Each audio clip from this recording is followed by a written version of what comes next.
that that commandment to honor your father and mother, and the promise that goes with it, that it'll go well with you.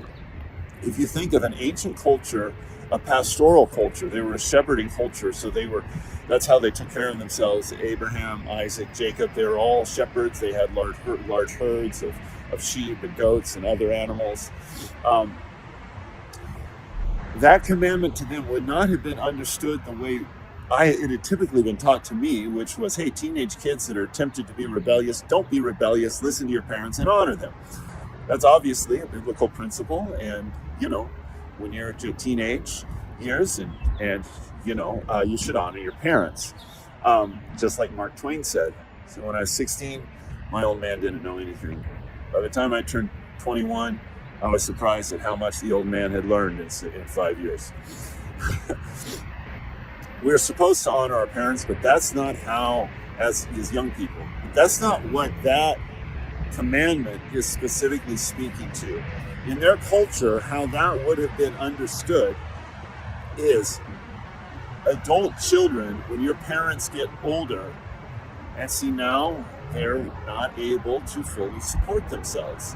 This is an agrarian pastoral society. This is how you treat them. You honor them in their elder years.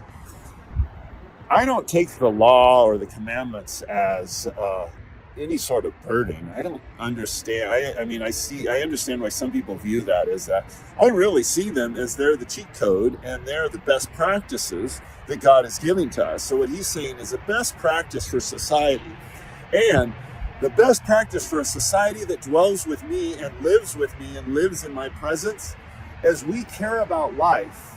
And life is precious, life is sacred, and children, when you're adults, it's not about you living your own life.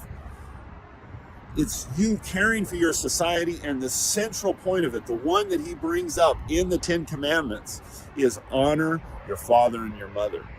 That really spoke to me at the time, and I realize now, I think God was preparing me ahead of time for this season of life.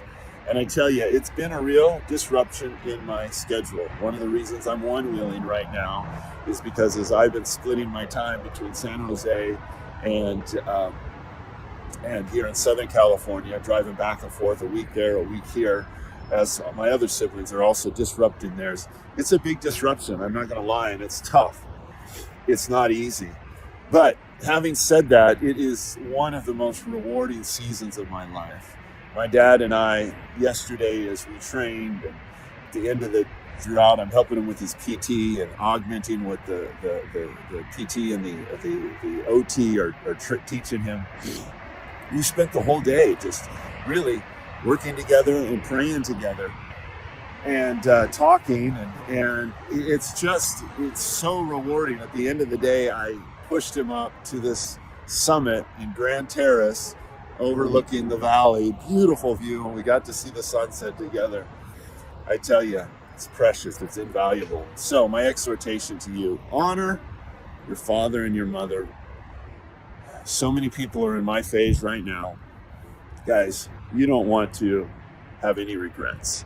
Believe in them, reach out, give your very best, and as you do that, it will go well with you, and you will prosper and live a long life. God sees that, and he will honor you, not just for you, not just because you do it, but as you do it. It will be one of the most rewarding statements. I was sharing this with one friend, and he shared another word out of his heart. He says, Ted, go for it. You don't want to have any regrets. Give your best. And I tell you, I got to wrap up this one. We'll go out, we'll go back and see my dad and continue the PT.